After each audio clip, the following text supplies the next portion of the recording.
नमस्कार, आप देख रहे हैं न्यूज वन इंडिया। मैं हूं आपके साथ पूजा यादव। अयोध्या में राम मंदिर का भूमि पूजन हुआ और उसके बाद से लगातार सियासत जारी है। सपा सांसद शफीकुर रहमान बर्क ने कहा कि अयोध्या में मस्जिद थी, है और इंशाल्लाह रहेगी। इसके साथ ही ये भी कहा कि मुसलमानों को खौफ खाने की जरूरत नहीं है, वो घबराएं नहीं, डरे नहीं। सोशल मीडिया पर भी कई लोग नफरत फैला रहे हैं। सवाल यही कि आखिर मुसलमान डराओ वोट पाओ पॉलिटिक्स कब तक और देश का माहौल खराब करने की ये कोशिश क्यों? ये रिपोर्ट आप देखिए, फिर इसी मुद्दे पर करेंगे खास मेहमानों के साथ में बहुत ही खास चर्चा। में भूमि पूजन के बाद नफरत की सियासत, सपा सांसद शफीकुर रहमान बर्क के बिगड़े बोल। अयोध्या में मस्जिद थी, है और रहेगी, शफीकुर रहमान बर्क। बाबरी मस्जिद थी और बाबरी मस्जिद है, इंशाअल्लाह बाबरी मस्जिद रहेगी। 500 सालों के इंतजार, अयोध्या में राम मंदिर का भूमि पूजन हो गया है, लेकिन इस मुद्दे पर कभी खत्म ना होने वाली सियासत जारी है। अयोध्या के जरिए बीजेपी जहां हिंदू वोट बैंक को साध रही है, वहीं विपक्ष के कई नेताओं की जुबान पर बाबरी बाबरी है। पहले एआईएमआईएम के प्रमुख ओवैसी ने बाबरी राग अलापा। अब संभल से सपा सांसद शफीकुर रहमान बर्क भी बाबरी बाबरी कर रहे हैं। ये वही शफीकुर रहमान बर्क हैं जो कुछ दिन पहले तक बकरीद पर कुर्बानी को लेकर सरकार से जंग लड़ रहे थे, लेकिन भूमि पूजन के बाद शफीकुर रहमान बर्क साहब का भगवा से बैर उजागर हो गया है। सपा सांसद शफीकुर रहमान बर्क का कहना है, अयोध्या में मस्जिद थी, है और रहेगी। मुसलमानों को खौफ खाने की जरूरत नहीं है। हकीकत तो ये है कि वहाँ वो बाबरी मस्जिद थी और बाबरी मस्जिद है, इंशाअल्लाह बाबरी मस्जिद रहेगी। जहाँ एक मरतबा जो कोई मस्जिद बन जाती है अल्लाह की तरफ से, तो वो ज़मीन, वो हिस्सा मस्जिद ही रहता है और मस्जिद रहेगा। संग बुनियाद रखना जमहूरियत का खत्म करना है और सेकुलरिज्म का खत्म करना है। ऐसा बहरहाल इस जमहूरी मुल्क के अंदर ये जो अमल हो रहा है, इस अमल पर उन्होंने शायद कभी गौर नहीं किया कि हम जो कुछ भी यहाँ पर ये कर रहे हैं बहरहाल किस बुनियाद पर कर रहे हैं। ठीक है, अब चूँकि उनकी गवर्नमेंट है, उन्होंने अपनी ताकत के बलबूते पर यहाँ पर जो इस संग बुनियाद रख दी और अदालत से भी, अदालत आलिया से भी अपने फेवर में करा लिया इस को, तो ये कानूनी इंसाफ नहीं है, बल्कि हमारे साथ बहुत बड़ी नाइंसाफ़ी हुई है। लेकिन हमने सब्र से काम लिया है और आज भी हम अल्लाह के भरोसे पर ये उम्मीद करते हैं कि इंशाअल्लाह ये जगह हमेशा मस्जिद थी, मस्जिद है, मस्जिद रहेगी। इसको कोई मिटा नहीं सकता, इस बात को अल्लाह की ने जो हुक्म किया है। मुसलमान इससे मायूस ना हो, घबराए नहीं ना। ये हम कोई मोदी और योगी के ऊपर यहाँ जिंदा नहीं है, उनके रहमो करम पर, बल्कि अल्लाह के भरोसे पर यहाँ जिंदा है। और हमने इस देश को जितनी बड़ी कुर्बानी दी है, आज वो उसको भुला नहीं सकती दुनिया। जहां शफीकुर रहमान बर्क बाबरी बाबरी कर रहे हैं, वहीं दिल्ली का रहने वाला पीएफआई यूपी मीडिया प्रभारी अब्दुल मजीद लखनऊ में अरेस्ट हो गया है। ये भूमि पूजन के बाद सोशल मीडिया पर नफरत फैलाने का काम कर रहा था। अब्दुल मजीद ने सोशल मीडिया पर लोगों को बरगलाते हुए लिखा था कि मुसलमानों को बाबरी की जमीन वापस दो। सवाल यह है कि आखिर शांत यूपी को अशांत करने की कोशिश क्यों हो रही है? बड़ा सवाल यह भी कि आखिर मुसलमानों को क्यों डरा रहे हैं शफीकुर रहमान बर्क? आखिर देश में मुसलमान डराओ वोट पाओ पॉलिटिक्स कब तक होती रहेगी? Bureau report, news one India. देखिए, कब तक ये हिंदू मुसलमानों के नाम पर राजनीति चलती रहेगी? अब तो देश के विकास की बात होनी चाहिए। अब जब बदलते भारत की बात की जा रही है, तो एक बार फिर से क्यों ये बांटने की बात की जा रही है? चर्चा की हम शुरुआत करते हैं। हमारे साथ में तमाम मेहमान हैं। बीजेपी का पक्ष रखने के लिए शिवम त्यागी हमारे साथ में हैं, शफीकुर रहमान साहब हमारे साथ में, सपा सांसद जिनका खुद बयान इस वक्त खूब चर्चाओं में है, हाजी हसन साहब हमारे साथ में, मुस्लिम धर्मगुरु चेतनानंद भी बहुत जल्दी जुड़ेंगे हमारे साथ में, और अशोक सिंह भी जुड़ेंगे, संघ विचारक।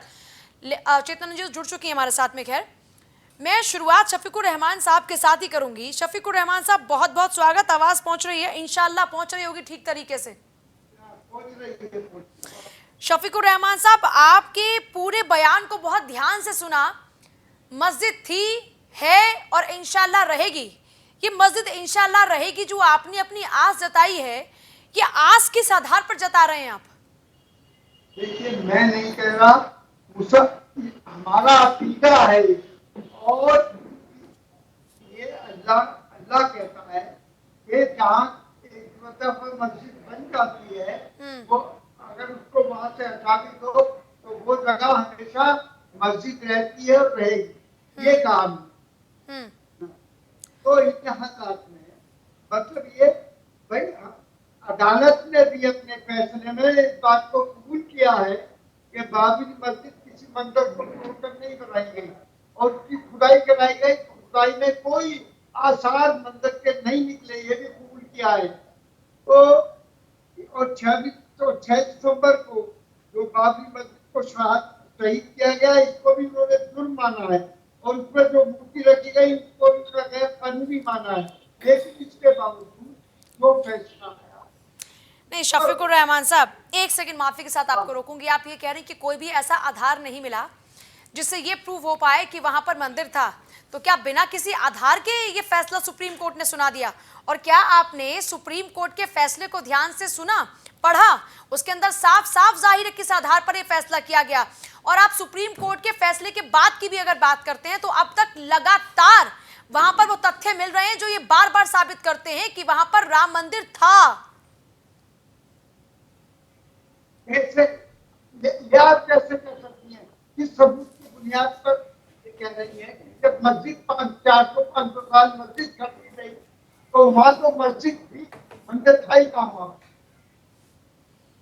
आपके सवाल का जवाब और आपकी बातों का जवाब यूं तो मेरे पास है, लेकिन चेतनानंद जी आपको इस बात का जवाब देंगे और उसके बाद देंगे बीजेपी के प्रवक्ता शिवम त्यागी। चेतनानंद जी जवाब दीजिएगा शफीकुर रहमान साहब की बात को, तो आप सुन रहे हैं। जी बिल्कुल, जी बिल्कुल। देखिए, शफीकुर रहमान अकेले नहीं है। जिस दिन भूमि पूजन हुआ है सबसे पहले ओबीसी जी ने ट्वीट किया, उसके बाद मुस्लिम पर्सनल लॉ बोर्ड ने ट्वीट करके ये कहा कि ये मस्जिद है, मस्जिद रहेगी। ये वो लोग हैं, देखिए शुरू से हम लोगों ने देखा हाई कोर्ट में ये लोग कहते थे कि हमें न्याय संविधान में विश्वास है और जो हाई कोर्ट निर्णय करेगा उसके आगे हम लड़ेंगे नहीं। हाई कोर्ट ने हमारे पक्ष में निर्णय किया लेकिन ये सुप्रीम कोर्ट गए। उसके बाद सुप्रीम कोर्ट में पुरातत्व विभाग की रिपोर्ट के आधार पर, जहां पर बहुत स्पष्ट रूप से ये साबित हुआ कि वहां मंदिर के अवशेष मिले हैं, सिंह द्वार के अवशेष मिले हैं, उसके बाद भी ये लोग लगातार झूठ बोलते रहे कि हमें संविधान में विश्वास है। आज सच पूरी दुनिया के सामने है, हमारे हक में फैसला आया है और ये अब अपने लोगों को ये बताने का प्रयास कर रहे हैं क्योंकि ये चाहते नहीं है कि भारत शांति से विकास के मार्ग पर आगे चले। इनकी नीयत ठीक नहीं है, इनके जहरीले बोल ये ऐसा खतरनाक बीज बोना चाहते हैं जिससे कि फसाद हो। आज आप खुद ही बता रही है कि अभी एक लखनऊ से एक अरेस्टिंग हुई है, इनकी नीयत बहुत साफ है। तो अब समझने की आवश्यकता ये है कि ऐसे लोगों पर तुरंत देशद्रोह का, न्यायालय की अवमानना का मुकदमा दर्ज होना चाहिए ताकि दंडात्मक कार्रवाई होगी तो इनके बोल बंद होंगे और ये जहर बोने में कामयाब नहीं होंगे समाज में। तो मुझे लगता है कि सबसे पहले मैं सरकार से, शिवम त्यागी जी यहाँ बैठे हैं, बीजेपी से है, मेरा निवेदन है कि इन लोगों पर देशद्रोह का मुकदमा दर्ज कराया जाए, क्योंकि न्यायालय की अवमानना का मुकदमा सीधे सीधे दर्ज होना चाहिए, क्योंकि ये लोग वो लोग हैं जो लगातार भारत को अस्थिर करने का प्रयास करते रहे हैं और हमारी आस्थाओं से लगातार खिलवाड़ करते रहे। शफीकुर रहमान साहब, आस्थाओं के साथ खिलवाड़ करते रहे। दूसरी बात ये कि आपने सुप्रीम कोर्ट के फैसले को लेकर भी ये कह दिया कि सरकार ने ये फैसला सुनवा दिया, तो मतलब ये हुआ कि संवैधानिक जो हमारे पे प्रक्रिया है वो कुछ है नहीं, सुप्रीम कोर्ट का अपना डिसीजन कुछ है नहीं, मतलब सरकारें कुछ भी करा सकती हैं, आप ये कहना चाह रहे हैं? आप हमारी बात तो सुनिए। आप हमने ये कब कहा? हम तो ये कह रहे हैं, हम तो ये बतला रहे हैं कि ये सारे सब कुछ मौजूद होते हुए अदालत के सामने और सारी बातें उन्होंने तस्लीम की, लेकिन उसके बावजूद भी फैसला उसके खिलाफ आस्था की बुनियाद पर आया। तो सवाल ये है कि भाई आस्था की बुनियाद पे न्यायालय फैसले नहीं देते। ये देश सबका है, डेमोक्रेसी है, इंसाफ शफीकुर रहमान, क्या फैसले संविधान के आधार पर दिए जाते हैं, कानून के आधार पर दिए जाते हैं, आस्था के आधार पर फैसला नहीं है। अगर आस्था के आधार पर फैसला आना होता तो हम लोग 100 साल तक संघर्ष नहीं करते अपनी राम जन्मभूमि के लिए। आप ताकत के बलबूते पर हमें भी सबको जुबान भी बंद करना चाहती है, दबाना चाहती है, और ये चाहती हैं कि भाई हम जो कुछ भी कह रहे हैं अपने हमने अकीदा बताया आपको, हमारा ये अकीदा है, इसमें अकीदा भी नहीं बता सकते हम अपना, हमारा अकीदा क्या है। लेकिन जो कुछ भी वहाँ हो रहा है अब कर रहे हैं, इसमें हम क्या दखल दे रहे हैं बताइए। सारे मुसलमानों ने पुरअमन तरीके से, शफीकुर रहमान साहब, मुल्क में शांति पसंद नहीं है क्या? आपके इस बयान के बाद में आपसे सवाल पूछना बहुत मजबूरी हो गया कि क्या मुल्क में शांति मंजूर नहीं है? सब कुछ शांति से था, अयोध्या मंदिर पर विवाद खत्म हुआ और हमारा नहीं। शफीकुर रहमान साहब सुनिए, शांति से सब कुछ निपट गया, फैसला सबको मान्य था, लेकिन आप ऐसा बीच क्यों बोल रहे हैं? ऐसी बातें आप क्यों कह रहे हैं कि मुस्लिम घबराए नहीं, डरे नहीं? कौन डरा रहा है मुसलमान को? कौन घबराहट पैदा करा रहा है उनके मन में? आपके बयान, सरकार नहीं। अरे आप कुछ भी कहें, आप कुछ भी उसका मतलब निकाल लें, वो अलग चीज है। आप मतलब समझा दीजिए। चलिए, हाजी हसन साहब हमारे साथ में, जनप्रतिनिधि हैं आप, और जनप्रतिनिधि के कंधों पर बहुत बड़ी जिम्मेदारी होती है। आपके एक एक लफ्ज के जनता के दिलो दिमाग पर बहुत फर्क पड़ता है, आपकी हर बात का असर समाज पर पड़ता है, और आप लोग ऐसी बातें करते हैं शफीकुर रहमान साहब, अच्छा नहीं लगता, ये नेताओं पर शोभा नहीं देता। हाजी हसन साहब भी हमारे साथ में। हाजी हसन साहब, आप खुद मुस्लिम समुदाय से हैं, एक बात बताइए, राम मंदिर का निर्माण हो रहा है, मामला सुलझ गया, शांति मिली कि नहीं? इतने सालों से जिस विवाद को हम अपने सर माथे एक सरदर्द की तरह देख रहे थे, वो मामला सुलझ गया। क्या नेताओं की ऐसी बयानबाजी मुस्लिम समुदाय को भाती है?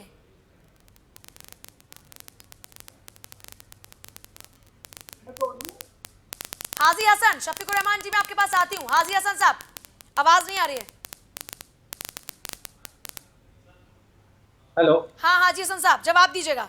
क्या मुस्लिम समुदाय को ऐसी बातें भाती है? चाहता हूँ कि शफीकुर रहमान साहब समाजवादी पार्टी के नेता हैं, मुसलमानों के नेता नहीं, क्योंकि ये अपने अकीदे और क्या क्या अकीदे हैं वो आज ही ये क्लियर कर दें। ये क्यों इनकी जबान उस वक्त नहीं बोली जब पाकिस्तान विवादित नक्शा हिंदुस्तान की जमीन को अपना बता रहा था, तब तो इनका कोई अकीदा नहीं सामने आया। जब नेपाल विवादित नक्शा जारी कर रहा था तो इनकी जबान से एक लफ्ज नहीं निकला। जब चाइना हमारे यहाँ अंदर घुसा हुआ था तो इनकी जबान से कुछ नहीं निकला। ये कैसे जनप्रतिनिधि है? ये कोई जनप्रतिनिधि नहीं है। इनका काम सिर्फ शफीकुर रहमान साहब को जवाब भी दे रहे हैं, उनकी बात भी जरा सुन लीजिएगा, आवाज उठा दीजिएगा। शफीकुर रहमान साहब, हाँ जवाब दीजिएगा। हाजी हसन साहब जब सवाल पूछ रहे हैं आपसे। हाँ शफीकुर रहमान साहब, दीजिएगा जवाब। अरे चाइना हमारी जमीन पर कब्जा किए हुए है, तो हमने कहा कि ये भाई कहाँ थे आप? कहाँ सो रहे थे अभी तक आप? 1.5 महीने से एपिसोड हो रहा है, आपकी आवाज क्यों नहीं उठी? आखिर यही पे आपका अकीदा कहाँ जाता है? बाकी जगह पे आपका अकीदा कहाँ चला गया था उस वक्त जब नेपाल भारतीय भूमि को, हिंदुस्तान की जमीन को अपना बता रहा था, नक्शे जारी कर रहा था? उस वक्त आप कहाँ सो रहे थे जब पाकिस्तान जैसा मुल्क, हमारा पड़ोसी, विवादित हमारे जम्मू कश्मीर और लद्दाख के जमीन को अपना बता रहा था? तब आप कहाँ सो रहे थे? तब आपका अकीदा कहाँ था? जवाब देंगे आप। जब सुप्रीम कोर्ट एक बात का फैसला कर चुका है तो जख्म को क्यों कुरेद रहे हैं आप? क्या चाहते हैं आप? आज जब कोविड-19 से सारे मुल्क के लोग परेशान हैं, बदहाल हैं, आज हमें अस्पताल की जरूरत है, आज हमें इलाज की जरूरत है, तब आप एक नया शोषा लेके आए? शर्म नहीं आती आपको? लगता है कि जनता नहीं। हाजी हसन साहब, तो क्या ऐसी बयानबाजी के जरिए कौम की बदनामी कराते हैं क्या ऐसे लोग? ये कहना चाह रहे हैं? बिल्कुल कौम की नहीं, मुल्क की, हिंदुस्तान की, इंसानियत की बदनामी कराते हैं ये लोग। शफीकुर रहमान साहब, हाजी हसन साहब साफ तौर पर ये कह रहे हैं कि ऐसी बयानबाजियां कौम को, मुल्क को, इंसानियत को, सबको शर्मसार करती हैं। फिर ये बात आपको समझ क्यों नहीं आती? मैं तो समझ कर ही बोल रहा हूँ, ऐसे थोड़ी तो मैं आप किस आधार पर? आपके चलिए इस आधार का जवाब शिवम त्यागी देंगे। शिवम त्यागी, शफीकुर रहमान के बयान से तो भली भांति वाकिफ होंगे आप, जवाब देंगे आप इनको। शफीकुर रहमान साहब सुन लीजिए एक बार बीजेपी के प्रवक्ता का जवाब भी। शफीकुर रहमान साहब से और इनके जैसे और भी बहुत सारे लोग हैं, चाहे वो जितने भी इतिहासकार हैं, चाहे उनकी बात हो, चाहे वो आरफा खानम की बात हो, चाहे वो किसी की भी बात हो, उनको इस हिंदुस्तान के संविधान में तो विश्वास रहा नहीं। आप गवर्नमेंट को नहीं मानते, ठीक है, उसको क्रिटिसाइज करते हैं, करते रहिए, आपका अधिकार है, कोई प्रॉब्लम नहीं है। आप इस देश की ब्यूरोक्रेसी को हमेशा गाली देते रहते हैं, करते रहिए। शफीकुर रहमान साहब वही सांसद हैं, अगर मुझे ठीक से याद है, जिन्होंने बकरीद में कहा था कि अगर आप सब एक जगह इकट्ठे होकर नमाज पढ़ेंगे तो कोरोना भाग जाएगा। आप मुझे एक चीज बताइए शफीकुर रहमान साहब, आपकी जनता ने, आपकी कॉन्स्टिट्यूएंसी के लोगों ने आपको चुना है इसलिए ताकि आप उनकी अच्छाई के लिए काम कर सकें, आपस में लड़ाने के लिए नहीं। और एक और चीज मैं आपसे कहना चाहता हूं, ठीक है, मान ली अब आप सुनना तो पड़ेगा ना, थोड़ी देर सुन लीजिए। दूसरी चीज, ठीक है, चलो आप सुप्रीम कोर्ट ऑफ इंडिया को भी नहीं मानते, तो जिनको आप मानते हो, बाबर, अकबर, तुगलक, मैं सब उनका रेफरेंस दे देता हूं। सुन लीजिए, सुन लीजिए, सुन लीजिए। तर्जुके बाबरी में लिखा हुआ है, बाबर ने, तर्जुके बाबरी में बाबर ने लिखा हुआ है कि मैंने कितने मंदिर तोड़े हैं हिंदुस्तान में। आईने अकबरी में अकबर ने लिखा है कि कितने सारे मंदिर उसने तोड़े हैं इस हिंदुस्तान में। फतवे फिरोज शाही में फिरोज शाह तुगलक ने भी लिखा हुआ है। यही वो लोग हैं जिन्होंने इस देश में इतने सारे मंदिर तोड़े और उन्होंने खुद फक्र के साथ उनको किताबों में भी लिखा। आप किसको मानेंगे? सुप्रीम कोर्ट को नहीं मानते, सरकार को नहीं मानते, अब बाबर को मान लीजिए। अरे वो खुद लिख कर गया है, वो आक्रांता कि हाँ मैंने मंदिर तोड़े हैं। आपको इतना दर्द किस बात का? अब हमें अपनी बात कहने में आप कहते कह लेंगे सुप्रीम कोर्ट को नहीं मानते। आप मान कर रहे हैं, आप कहते हैं कि बाबरी मस्जिद थी, है और रहेगी। मुझे इस बात का विरोध है कि मर्यादा पुरुषोत्तम भगवान श्री राम, जिनको हम भगवान मानते हैं, उनकी तुलना एक लुटेरे, डकैत, बलात्कारी से नहीं हो सकती। आप जब ऐसा कहते हैं, आप जब कहते हैं कि वो विवादास्पद स्थल है, वो था, अब है नहीं। सुप्रीम कोर्ट ने उसको क्लियर कर दिया है, वहां पर कोई टीका टिप्पणी की जगह रही नहीं गई। बेहतर है कि सब एक साथ रहे। अपोज करना चाहते हैं तो ठीक है, कभी भाई संजीव जी से अभी सोचिए, अगर हमने कोई बात कही है तो आप उसका संजीदगी से जवाब दें। संजीदगी कैसी संजीदगी आप चाहते हैं? आप ये संजीदगी चाहते हैं कि वहां पर बाबरी मस्जिद रहे? आप ये संजीदगी चाहते हैं कि इस देश में मंदिर टूटते रहे? 1992 के बाद 32,000 मंदिर तो सिर्फ कश्मीर में टूटे हैं। आप कहते हैं स्कूल के नाम पर सवाल पूछते तो माना जाता कि आप विपक्ष की भूमिका निभा रहे हैं। आप और अन्य सवाल पूछते तो समझ में आता तो जनता के हित की बात थी। आप बात कर रहे हैं कि मुसलमान डरे नहीं, घबराए नहीं। मुसलमान क्यों डरेगा, क्यों घबराएगा? आप उनके मन में क्यों खौफ पैदा कर रहे हैं? ऐसा क्या डर है मुसलमान को कि आपको ये कहना पड़ रहा है कि डरे नहीं, घबराए नहीं? हाँ, ये मोदी योगी के सहारे नहीं है, हम अल्लाह पाक के सहारे, सब भगवान के सहारे हैं यहाँ पर। और मुल्क के साथ रहे, कानून पर अमल करो, मुल्क के साथ रहे, ये कह रहे हैं मुसलमान से। आप मुझे स्पष्ट कीजिए इसका क्या तात्पर्य है कि हम मोदी और योगी के सहारे नहीं, जिनकी सरकार है, जो भी सरकार में हो, कल को चाहे समाजवादी पार्टी हो, कोई अन्य सरकार हो, सरकार सबकी होती है, हिंदू मुसलमान सिख ईसाई सबके लिए बराबर होती है सरकार। क्यों आप लोग सरकार के नाम पर लोगों के मन में खौफ पैदा करते हैं? एक भी ऐसा प्रकरण बताइए जिसके अंदर केंद्र की सरकार या फिर राज्य की सरकार ने मुस्लिमों के पक्ष को दबाने की कोशिश की हो। एक ऐसा प्रकरण बताइए। फिर क्यों दबाव बना रहे हैं लोगों के मन में, क्यों खौफ पैदा कर रहे हैं? या तो कोई प्रकरण बताइए।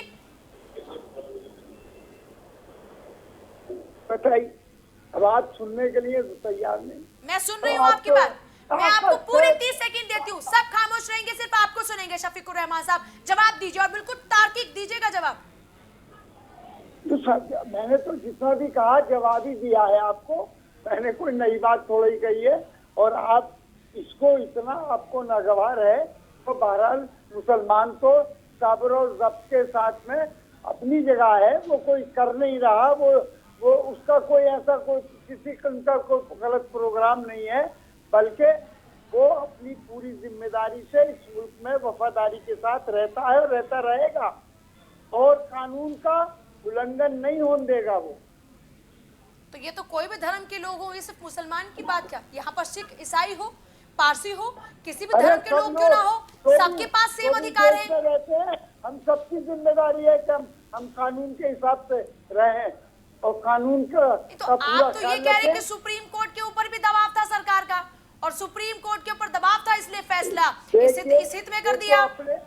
अपने ये नहीं आप विश्वास क्यों पैदा कर रहे हैं लोगों के मन में, क्यों पैदा कर रहे हैं विश्वास?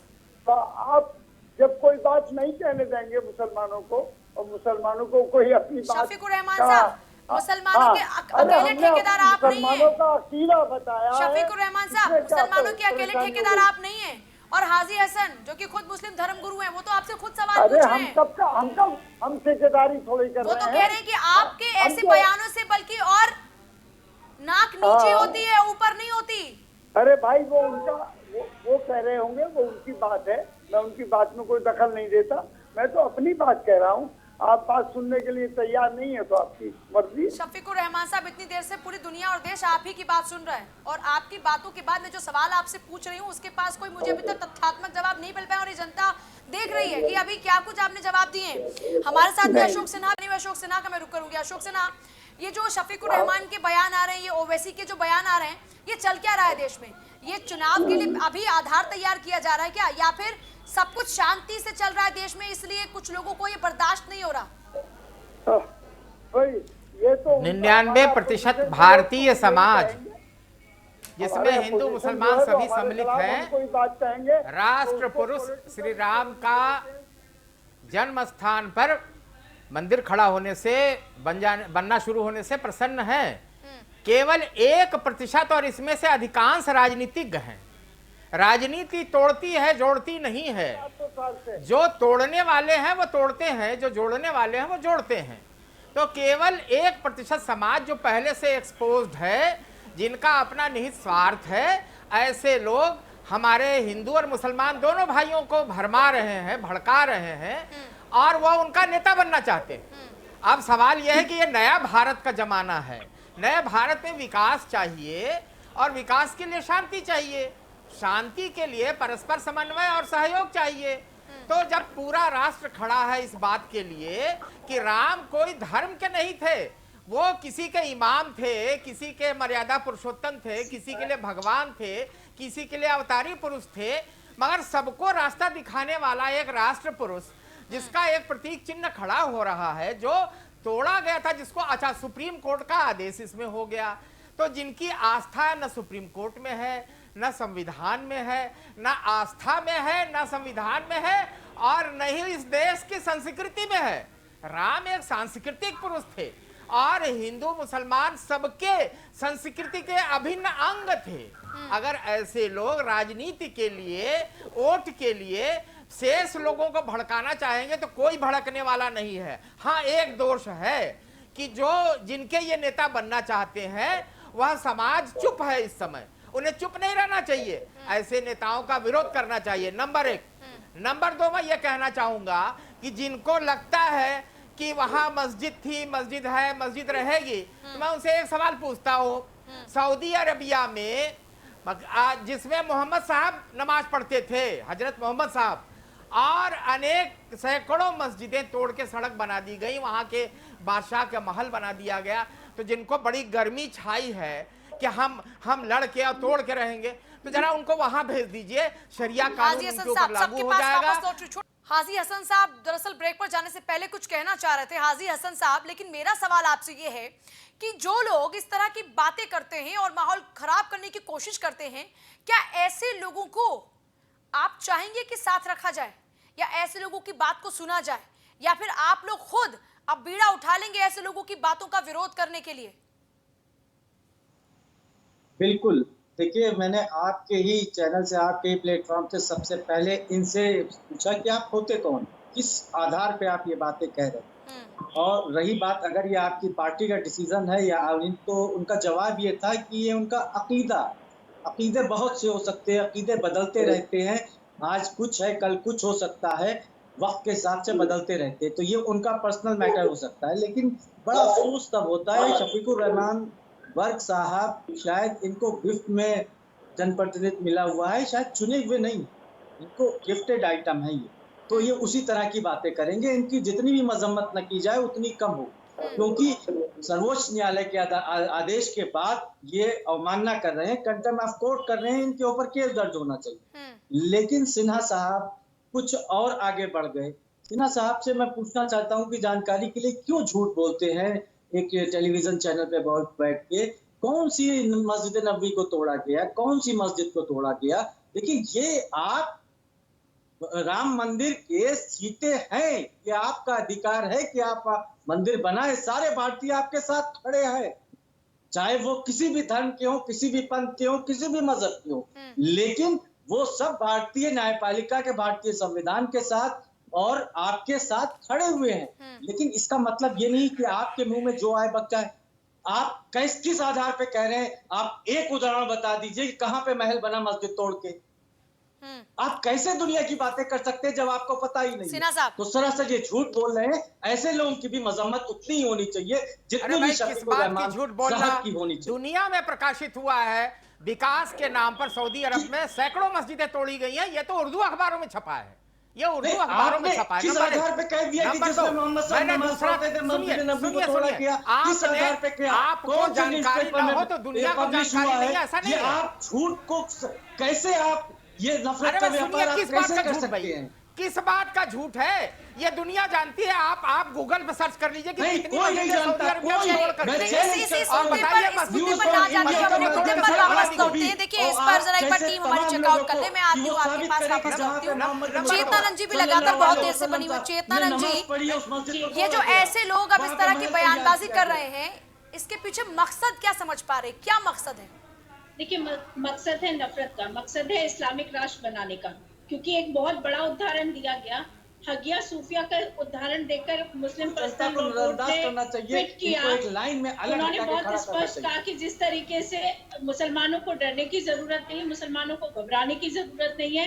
हमारे सामने तुर्की की में अभी निर्मित हगिया सूफिया का उदाहरण है कि हमने चर्च को तोड़कर दोबारा से मस्जिद निर्माण किया।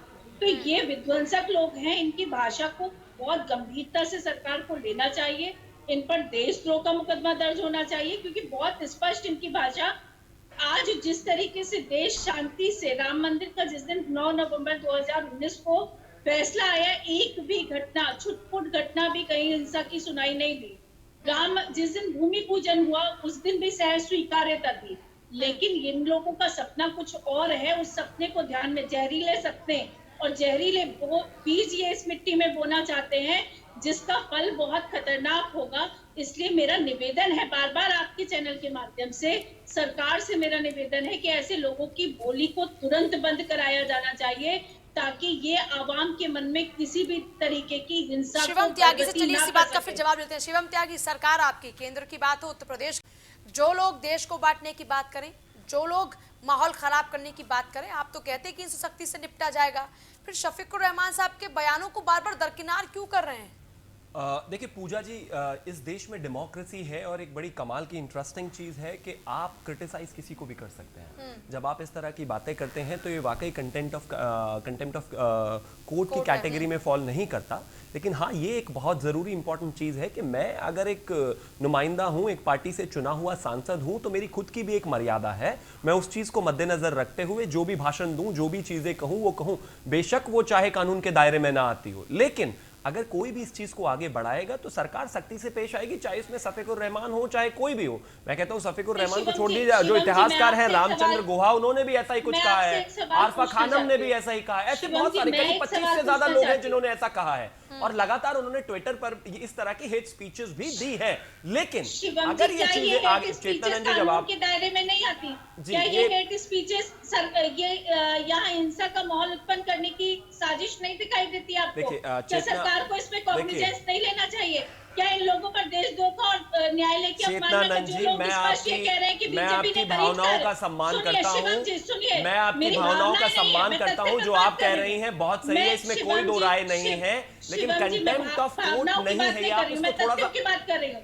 जो लोग बीजेपी को डायरेक्ट कह रहे हैं कि उन्होंने इंटरेस्ट पे लेकर ये निर्णय दिलवाया है, सरकार ने इंटरेस्ट करके कोर्ट को, ये न्यायपालिका पर सीधा आक्षेप नहीं है क्या? क्या इस पर वास्तव में न्यायालय की अवमानना का मुकदमा दर्ज नहीं कराना चाहिए सरकार को? चेतनानंद जी, मैं आपको बताना चाहता हूं, अगर टेक्निकलिटीज में हम इसकी जाएंगे तो पूर्व में बहुत सारे जो चीफ जस्टिस ऑफ इंडिया रहे हैं, जो बहुत सारे सुप्रीम कोर्ट के जजेस रहे हैं, उन्होंने भी सुप्रीम कोर्ट के जजमेंट्स को क्रिटिसाइज करने का काम किया है। कहीं ना कहीं ये डेमोक्रेटिक राइट आपको, अब आप अगर सुनेंगे नहीं तो मैं आपको बता नहीं पाऊंगा।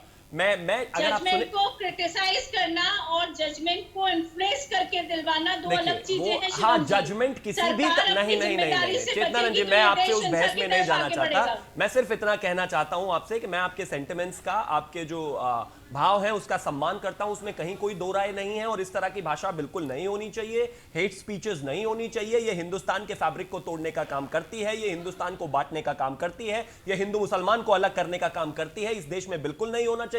और अगर कोई इसमें ज्यादा आगे बढ़ेगा तो सरकार उस पर कार्रवाई तो करेगी अगर कोई भी ऐसी चीज होती है। लेकिन जहां तक बात क्रिटिसिज्म की है, मैं फिर से आपको कहना चाहता हूं कि क्रिटिसिज्म हो सकता है, ये कंटेंट ऑफ कोर्ट के अंतर्गत नहीं आता। मंदिर बनाइए, कल ये तोड़ देंगे, फिर आप लोग क्या करेंगे? इनकी पॉपुलेशन बढ़ जाने दीजिए। शिवम जी, दंडात्मक कार्रवाई नहीं होगी। चेतनानंद जी, मैं सिर्फ आपसे इतना कहना चाहता हूं कि इस देश में जितने भी रिफॉर्म्स आए हैं, आपने 2014 के बाद से देखा है, 2014 से 20 तक आते आपने 3 तलाक, राम मंदिर, 370, 35A सब कुछ देखा है। आप बिल्कुल बेफिक्र रहिए, इस देश की डेमोक्रेसी कभी खत्म नहीं हो सकती। मैं कहता हूं इस देश की डेमोक्रेसी कभी खत्म नहीं हो सकती। ना यहाँ पर हागिया सोफिया है, ना ये टर्की है, ये हिंदुस्तान है, एक लोकतांत्रिक देश है। इसमें सब लोग शांति से रहते हैं, सब लोग शांति से रहेंगे। जनसंख्या एक परेशानी है, वो सब के लिए है, उस पर भी जरूर कहीं ना कहीं सरकार निस्तारण करेगी। बात यहाँ पर ये हो रही कि जब देश में सब कुछ शांत है, जब बात विकास की होनी चाहिए, मैं फिर इस पर जोर देकर कहूंगी, जब बात विकास की होनी चाहिए, जब बातें होनी चाहिए शिक्षा पद्धति पर, तो फिर हम ये हिंदू मुसलमान की बात क्यों करने लग जाते हैं? बिल्कुल सही शफीकुर रहमान साहब, चलिए सारी बात ठीक है, आप पक्षधर बन जाते हैं, सब कुछ ठीक है, लेकिन ये क्यों बार बार फिर से शुरू हो जाता है कि आप ही पक्षधर हैं, हिंदू के नहीं, आप मुसलमानों के पक्षधर हैं? क्यों बार बार ऐसी कोशिशें शुरू हो जाती हैं? क्या इससे चुनाव जीत जाएंगे? क्या ये वोट बैंक की राजनीति है? देखिए, ये तो आपका ख्याल है, जो कुछ भी कहें आप, लेकिन जहाँ तक मैंने जो कुछ भी कहा, और ठीक है, हमारी जुबान पर, सारे मुसलमानों के देश की जुबान पर सेंसर लगा दीजिए आप, और हमें बोलने का भी मौका न दीजिए। ये बहुत स्पष्ट संकेत एक बार जरा सुन लीजिए चेतनानंद जी, एक बार सुन लीजिए जरा। चल रहा है मुसलमानों के खिलाफ, ये संदेश आसान, बहुत सरलता से लेने की आवश्यकता नहीं है। हाँ, तो आखिर हम यहाँ एक शहरी की हैसियत से यहाँ पर जिंदगी गुजार रहे हैं, और इस मुल्क के वफादारी हमारी बताओ क्या शक है? तो वफादारी तो निभानी पड़ेगी ना। देखिए शफीकुर रहमान जी, देखिए आपसे कोई कभी किसी ने नहीं कहा कि आपको वफादारी साबित करनी है, लेकिन अगर मुसलमान की बात है तो इस देश के हक में मुझे हाजी हसन अहमद जैसे मुसलमान ज्यादा बेहतर लगते हैं, जो हिंदू मुस्लिम को तोड़ने की बात नहीं करते, जो कानून की बात करते हैं, जो कहते हैं कि सुप्रीम कोर्ट को माना जाना चाहिए, जो कहते हैं कि चाइना की भी मजम्मत की जानी चाहिए, जो कहते हैं कि पाकिस्तान पर भी बोलो। आपका एक भी बयान पाकिस्तान, चाइना किसी पर नहीं आया, लेकिन आपने किस किस चीज पर बोला कि हमको नमाज पढ़नी है इकट्ठे होकर, उससे कोरोना खत्म होगा। आपका अयोध्या वर्डिक्ट पर बयान आया। अरे देश को जो चीजें आगे बढ़ाती हैं उस पर बयान दीजिए। नई एजुकेशन पॉलिसी आई है, पढ़ाई को लेकर उस पर बात कीजिए। देश कैसे आगे बढ़ेगा? आपके अगर एरिया में, आपकी कॉन्स्टिट्यूएंसी में अगर राज्य सरकार कोई काम नहीं कर रही, उसको उठाइए आगे। ये क्या हिंदू मुस्लिम आप लेकर आ जाते हैं? इसकी कोई जरूरत नहीं है। अभी मंदिर का फैसला आना था, आ गया है, डेमोक्रेटिक कंट्री है, सब इस देश में कोर्ट को मानते हैं, मानेंगे, बात खत्म। अब बाबरी थी, है, रहेगी, इसका कोई लाभ नहीं है, ये गलत बात है। हम देश में आपको बोलने से कोई नहीं रोक रहा। अगर आपको कोई बोलने से रोक रहा होता तो आपकी इतनी हिम्मत होती कि आप ये कह देते कि बाबरी है, थी और रहेगी। आप सीधा सीधा थ्रेट दे रहे हैं लोगों को, आपको बोलने से कोई नहीं रोक रहा। लेकिन जब आप बोलते हैं तो कम से कम अपने शब्दों का चुनाव ऐसा तो रखिए जिससे इस देश की गरिमा बनी रहे। इजाजत नहीं देता तो आप हम पर पाबंदी लगा दीजिए ना, जुर्म है, हम ना बोलने। आपको कोई पाबंदी नहीं लगा रहा है शफीकुर रहमान साहब, आपको कोई पाबंदी नहीं लगा रहा है, लेकिन मैं आपसे ये कहना चाहता हूँ कि पाबंदी का मतलब ये है कि कम से कम जो इस देश के फेवर में बात हो उस पर बोलिए। इससे ज्यादा संवैधानिक अधिकार आपके पास क्या हो सकते हैं कि आप एक पार्टी के सांसद हैं और आपको जो कहना है वो कहने का अधिकार आपको मिल रहा है, जबकि साफ तौर पर उसका संदेश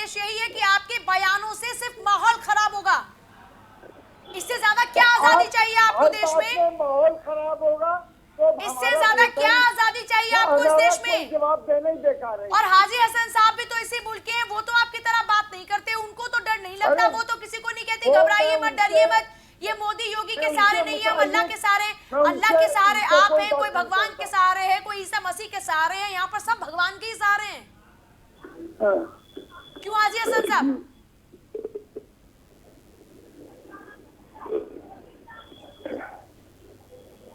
डरेगा ये मुसलमान की जबी सिर्फ उस परवरदिगार के सामने खम होती है जो जिसने उसको पैदा किया हुआ है, बाकी सब जरिया उसने बनाया हुआ है। ये वक्त की बात होती है कि आज सरकार भाजपा की है, कल कांग्रेस की थी, परसों उससे पहले और लोगों की थी, तो आनी जानी है, हम इसी का हिस्सा है, इस डेमोक्रेसी का। हमने वोट दे के सरकार लाए हैं, तो ये तो नहीं है कि वो स्पेशल से कहीं से पाकिस्तान या अफगानिस्तान के लोगों ने आके वोट किया था तब सरकार बनी है। शफीकुर रहमान बर्क साहब, आपको ये समझना पड़ेगा कि आपकी एक बेवजह के बयान की वजह से आज हमारे पैनल में बैठी हुई मोहतरमा मोहतरमा ने कितने इल्जाम मुसलमानों के ऊपर लगा दिए, कितने इल्जाम लगा दिए, और सत्ताधारी पार्टी के प्रवक्ता की जबान बंद होनी चाहिए। कितना मजम्मत जितना अधिकार मुसलमानों का उतना अधिकार हिंदुओं का, जितना अधिकार हिंदुओं का उतना अधिकार बाकी और अन्य धर्मों का। इस देश में सबका बराबर अधिकार है, हिंदू मुसलमान या किसी एक धर्म के या एक जाति के लोगों को अधिकार नहीं है। तो इस तरह से ना आप शफीकुर रहमान बर्क साहब आप डराने की कोशिश कीजिए, न बांटने की कोशिश कीजिए। और यहाँ कोई आरोप लगा रहे मुसलमानों पर, बात ये की जा रही है कि कुछ चंद लोगों के कारण सवाल उठ जाते हैं। अरे सूरज भाई, हम भी करते हैं तो हो जाते हैं। शफीकुर रहमान साहब, आपको अफसोस है कि नहीं अपने बयान पर? शफीकुर रहमान साहब, आपको अफसोस है कि नहीं अपने बयान पर, या सिर्फ चुनावी अपनी नहीं, आपकी जो चुनावी अपेक्षा है उनको पूरा करने के लिए ऐसी बयानबाजी दे रहे हैं आप, या अफसोस कर रहे हैं? इतने सारे लोग बैठे और सब आपके इस बयान पर सवाल पूछ रहे हैं, लेकिन आपको अफसोस नहीं है अब तक? कुछ भी कहे तो मैं उनके ऊपर थोड़ी जिंदा हूँ, मैं अल्लाह के भरोसे जिंदा हूँ। अल्लाह के भरोसे हर कोई जिंदा है शफीकुर रहमान साहब, आप इकलौते जिंदा नहीं है अल्लाह के भरोसे। अल्लाह के भरोसे आप भी हैं, अल्लाह के भरोसे हम भी हैं, सब उसी खुदा के भरोसे हैं। आप अगर खुदा के नेक बंदे होते तो आप फिर नेक बातें करते, आप बांटने की बात नहीं करते, आप डर फैलाने की बात नहीं करते। आप इतने बड़े बुजुर्ग हैं, इतने सालों से आप राजनीति में हैं, कम से कम आपको देश को जोड़ने की बात करनी चाहिए, देश के आगे बढ़ने के बारे में आपको सोचना चाहिए। आपने तो कितनी सरकारों को देखा है, आज भी आप वहीं पर ही सीमित हैं। क्यों? हम देश के अंदर उत्साह चाहते हैं, सब मिलकर रहे। कहाँ? कैसे मिलकर रहे? आप तो डरा रहे हैं मुसलमान को देश के, कि घबराइए नहीं, आप तो डरा रहे हैं देश के मुसलमान को। आप डरा रहे, आप मुसलमानों में खौफ पैदा कर रहे हैं। आप खौफ पैदा कर रहे हैं, आपकी बातें ऐसी हैं जो दिल को चुभ रही हैं। नहीं, क्यों बोलेंगे? हम सच्ची बात कहें तो क्या सच्ची बातें कह रहे हैं कि इंशाल्लाह मस्जिद आगे भी रहेगी? तो क्या ये कभी मंदिर, कभी मस्जिद, कभी मंदिर मस्जिद, यही गेम चलता रहेगा क्या देश की राजनीति में? चलता रहेगा, यही इरादा है। जो वक्त आता है तो एक मामला सुलझ गया, फिर क्यों बार बार चिंगारी सुलगाने की कोशिश कर रहे हैं? अच्छा, शांति पसंद नहीं है क्या? शफीकुर रहमान साहब, जवाब दीजिए, शांति पसंद नहीं है क्या? देश के एक भी मुसलमान ने इस पर कोई एतराज नहीं जताया, आप और ओवैसी साहब को छोड़ दे तो देश के किसी मुसलमान को इस बात पे कोई एतराज नहीं है, हर कोई खुश है। आपको पता नहीं क्यों खुशी नहीं है? अरे भाई, हमसे ज्यादा शांति पर पसंद कौन हो सकता है? खुश क्यों नहीं है आप? हमेशा शांति का हिसाब किया है। क्यों नहीं है? इस्लाम शांति का पैगाम है। इस्लाम शांति का पैगाम देता है। फैसला आने के बाद पूरे मुल्क का हर एक शख्स खुश है, आप खुश क्यों नहीं है? अरे तो आप जो कुछ कर रहे हैं, कौन उसमें रुकावट डाल रहे हैं? अरे शफीकुर रहमान साहब, एक जवाब दीजिए, आप भी इसी भारत के नागरिक हैं, आपने कहा कि आपकी वफादारी आप साबित कर रहे हैं। जब इतने ही वफादार हैं तो ये बताइए कि देश में जब एक इतना बड़ा मुद्दा सुलझ गया, जिसकी वजह से आमतौर पर कितने चुनाव होते रहे, तो उस मुद्दे को क्यों घसीटना चाहते हैं आगे, जब एकदम निपट चुका है, सुलझ चुका है? तो क्यों चिंगारी आप सुलगा रहे हैं बगैर किसी बात के? जी, आप हम बात करें, हम दलील के साथ जो बात कह रहे हैं, हम दलील के साथ कह रहे हैं। गरीब का भला अब होगा जब अयोध्या में विकास आएगा।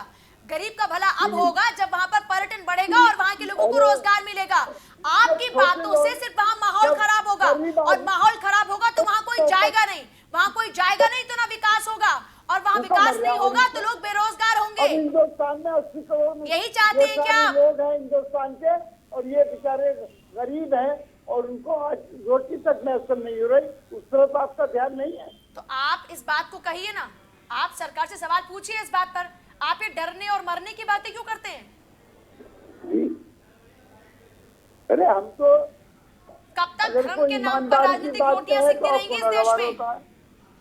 कब तक? हमारी बात का कहना आपको बुरा लगता है?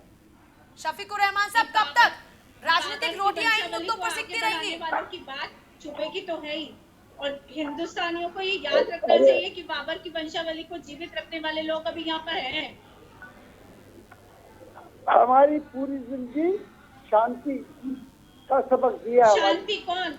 मैं फिर आपसे पूछ रही हूँ, आपको अपनी बात पर अफसोस है कि नहीं? लेकिन शफीकुर रहमान, पूरी जनता आपको देख रही है उत्तर प्रदेश की बैठकर, क्या आपको अपने बयान पर अफसोस है जो आपने कहा? आप आज भी ये चाहते हैं कि मंदिर निर्माण हो, उसका विध्वंस हो, आप अभी अपने बयान पर बरकरार हैं? ये कैसी बातें कर रही हैं आप? ये कैसी बातें कर रही हैं?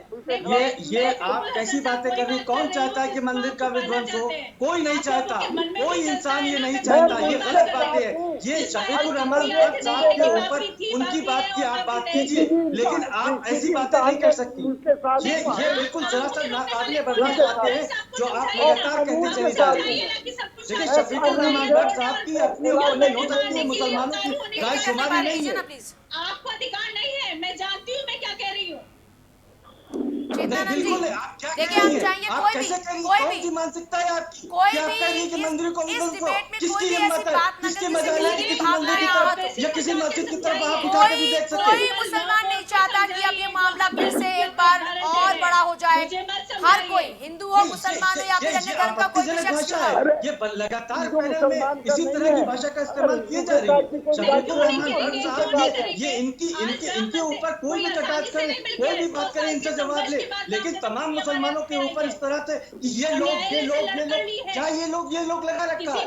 क्या ये हम भारत के नागरिक हैं? क्या तमाशा हो रहा है? ये कौन सा तमाशा हो रहा है? ये नया कौन सा ड्रामा शुरू हो गया? आज जब कोविड-19 से लड़ने का दौर है, हाजी हसन साहब, चेतनानंद जी, किसी एक शख्स के कारण पूरी कौम को बदनाम करना बिल्कुल गैर वाजिब है।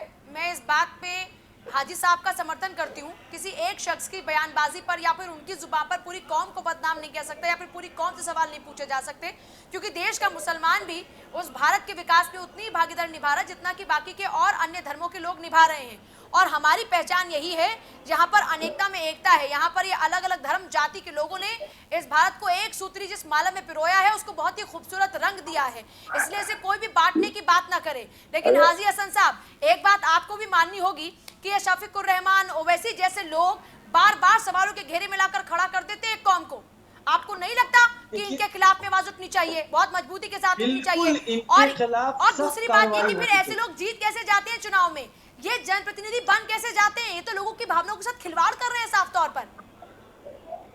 जी बिल्कुल, इनके ऊपर इलेक्शन कमीशन को भी संज्ञान लेना चाहिए, इनकी पार्टियों को भी इनके ऊपर संज्ञान लेना चाहिए और इनके ऊपर सख्त से सख्त कार्रवाई करनी चाहिए, क्योंकि ये कौमी जमहूरियत को, कौमी एकता को, कौमी सद्भाव को बिगाड़ने का काम कर रहे हैं। इनकी वजह से इनके जैसी मानसिकता ओढ़े हुए जो और लोग हैं उनको भी बोलने का मौका मिलता है, जिससे हमारा जो एक लोकतांत्रिक ढांचा है वो कमजोर हो रहा है और एक गलत मैसेज जा रहा है। तो मैं भारत सरकार से, उत्तर प्रदेश सरकार से और इलेक्शन कमीशन से, तीनों से गुजारिश करूंगा कि इनके ऊपर सख्त निगरानी करें और सख्त से सख्त एक्शन लें इनके ऊपर। और हम बहैसियत मुसलमान, हमारी जो ड्यूटी है समाज के लिए, तो हम ऐसे लोगों का बहिष्कार करते हैं और इनके खिलाफ पूरी ताकत से खड़े हैं। ऐसे लोगों को समाज में और हमारे समाज में तो कतई कोई जगह नहीं है। अशोक सिन्हा साहब, आप हमें मैं समझता हूँ कि इस विषय पर राजनीति ज्यादा हो रही है। और केवल वोट के लिए यह सारा शगुफा छोड़ा गया है। कोई मुसलमान समाज हमारा जो है बहुत शांति प्रिय है, विकास चाहता है और वह इनकी बातों में नहीं आएगा। मैं समझता हूं कि जो और मुसलमान के नुमाइंदे हैं वो खड़े होकर इसका विरोध करें, जैसे हमारे भाई साहब कर रहे हैं विरोध यहाँ पे।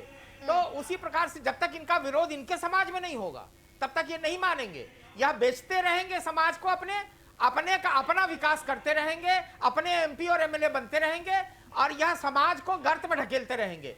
यह समाज हमारा अंग है, भारत के विकास में सबकी भागीदारी है और यह समाज पिछड़ा इसीलिए है कि इसके जो नुमाइंदे रहे हैं उन्होंने गलत रास्ते पर इस समाज को डाला है और सही रास्ते पर इनको बताना चाहिए कि समाज कहां जा रहा है। भारत नया भारत की तरफ जा रहा है, सबका विश्वास, सबका साथ की बात हो रही है। यह देश तोड़ने की बात कर रहे हैं। इनकी आस्था सुप्रीम कोर्ट में नहीं है, संविधान में नहीं है और यह एक्सपोज्ड लोग हैं। इनके दिल भी काले हैं और चेहरा भी काला है इनका। शिवम त्यागी, क्या अभी से ही इलेक्शन के लिए बेनिफिट लेने की तैयारी हो चुकी है कि बार-बार एक बार फिर से, क्योंकि जिस तरीके से हम देख रहे हैं देश की राजनीति में बहुत से बदलाव हो चुके हैं। अब तक जो तमाम राजनीतिक दलों के सियासी समीकरण रहे वो सियासी समीकरण अब बदलते हुए से नजर आते हैं, इसलिए क्या फिर से देश की राजनीति हिंदू मुसलमान की ओर आगे बढ़ रही है क्या? देखिए, सबसे इंपॉर्टेंट चीज है कि एक समय रहा है इस देश में बहुत लंबा, अगर मैं मुसलमानों की ही खास तौर पर बात करूं तो ये जिन लोगों ने भी, जिन पार्टी ने भी मुस्लिम तुष्टीकरण का काम किया है, सच्चर कमेटी की रिपोर्ट उन लोगों के गाल पर तमाचा है। इस कम्युनिटी को खास तौर पर एकदम दूर रखा है, विकास से दूर रखा है। अब जब बात ये होती है कि हिंदू मुस्लिम का जो एक विवाद था वो खत्म होना चाहिए, जो भी कोर्ट से निर्णय आना था वो आ चुका है, ऑलरेडी सबके सामने है, सब इसके साथ हैं, बात अलग है। और कहीं पर भी लेकिन शफीकुर रहमान जैसे लोग जो एक खास पार्टी से नाता रखते हैं, उनको पता है कि लगातार चाहे दुनिया कितनी भी इधर से उधर हो जाए उनको तुष्टीकरण ही करना है और उसी तुष्टीकरण के थ्रू इनको किसी तरह से मुख्यमंत्री की गद्दी तक इनके जो नेता हैं उनको पहुंचना है। लगातार शफीकुर रहमान साहब के ऐसे बयान आते रहे हैं, ना ही तो उनको कभी किसी ने कंडेम किया है पार्टी स्तर से, चाहे वो अखिलेश यादव हो, चाहे वो मुलायम सिंह यादव हो, चाहे वो कोई और हो। खुले तौर पर ये मुस्लिम तुष्टीकरण करते आए हैं, ये हो ओवैसी जैसे लोग हों, लेकिन इनको एक चीज समझनी पड़ेगी, जिस तरह से मंदिर का मुद्दा समाप्त हो गया है, इस भारत को, आज के हिंदुस्तान को अगर जरूरत है तो विकास, डेवलपमेंट, शिक्षा, इन सब पर बात करने की जरूरत है। बेहतर हो कि शफीकुर रहमान जब अगली बार कभी किसी बात पर आवाज उठाएं तो वो इस देश के लिए हो। हिंदू मुसलमान के मुद्दे इस देश से खत्म होने चाहिए और जिस तरह से कोर्ट ने एक 500 साल का फैसला दिया है और जिस तरह से इस देश की जनता ने स्वीकार किया है, मुझे लगता है कि जिस तरह से शफीकुर रहमान जैसे लोग हैं इनकी क्रेडिबिलिटी शामिल होने के लिए, देखिए इस फैसले के साथ साथ देश की राजनीति को एक नई दिशा मिलनी चाहिए और अगर इस बात को देश की जनता और देश के राजनेता समझ जाएंगे तो ये देश वाकई बहुत आगे बढ़ेगा। नमस्कार।